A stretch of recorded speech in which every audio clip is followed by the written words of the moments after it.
This is episode 6 of the Art Fit podcast. Hello, I'm Anna Battle, Shiny Happy Artist, and your host of the Art Fit podcast. Now, just as physical fitness is good for your body, art fitness is good for your mind. And you don't need to be an Olympics level professional artist to benefit from art fitness. But what is the point? How do you actually do it? How do you fit it all in? Well, I'm on a mission to help you get art fit.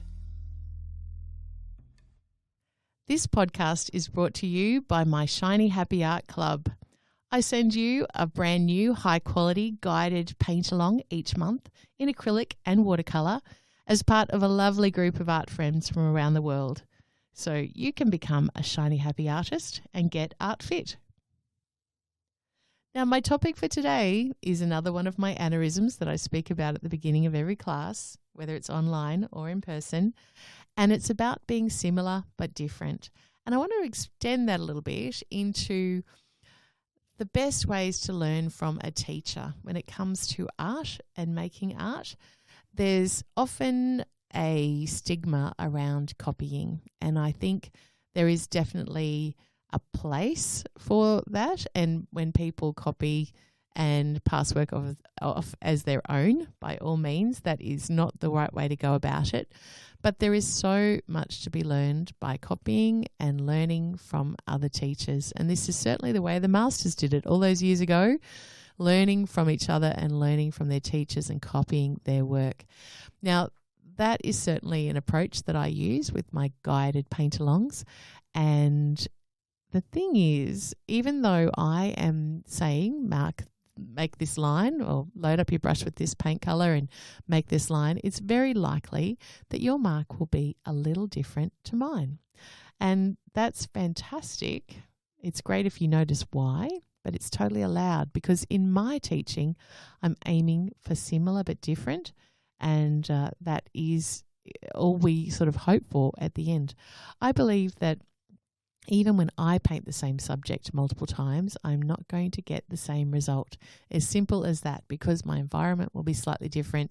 The mark that comes out of my hand will be slightly different. I might have had some more learning between the last time I drew this subject or painting and what it is today. So allow yourself to be similar but different, but certainly learn from those teachers.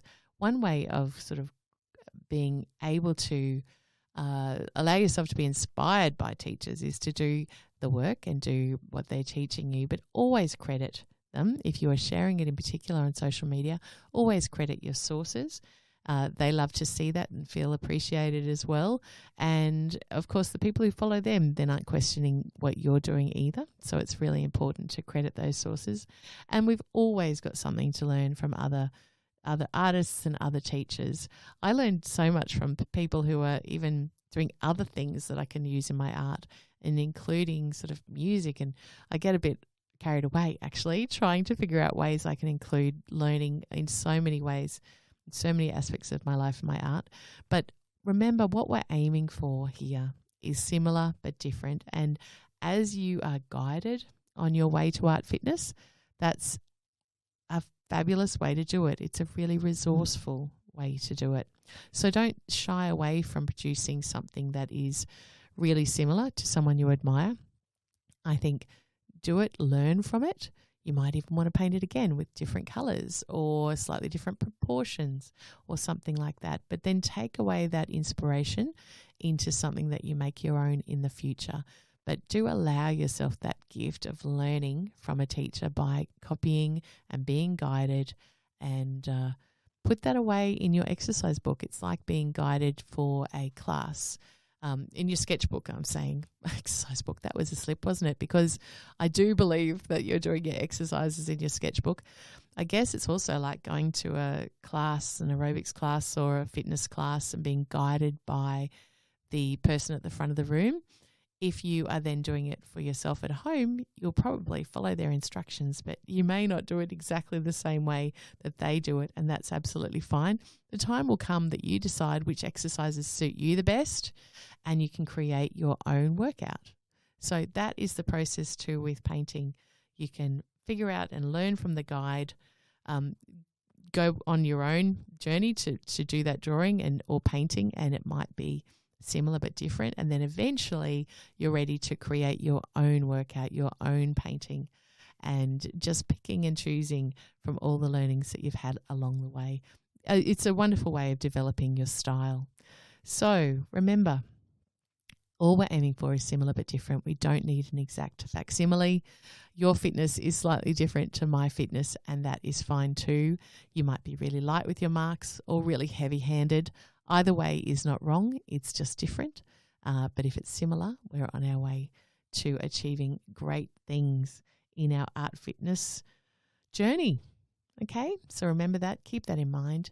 Give yourself a break when things don't work out exactly the same way, and start noticing what is your tendency with the way that you draw or paint, because then you can expect that perhaps when you're moving on and learning the next thing.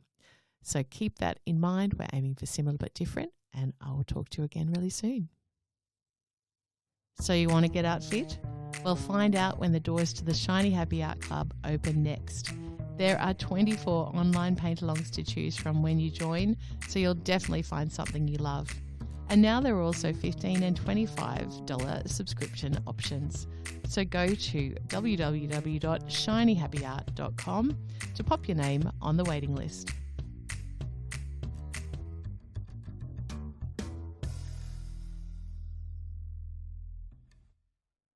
I look forward to painting with you in the Shiny Happy Art Club. And until then, I'll be back in your ears with the next episode of the Art Fit podcast.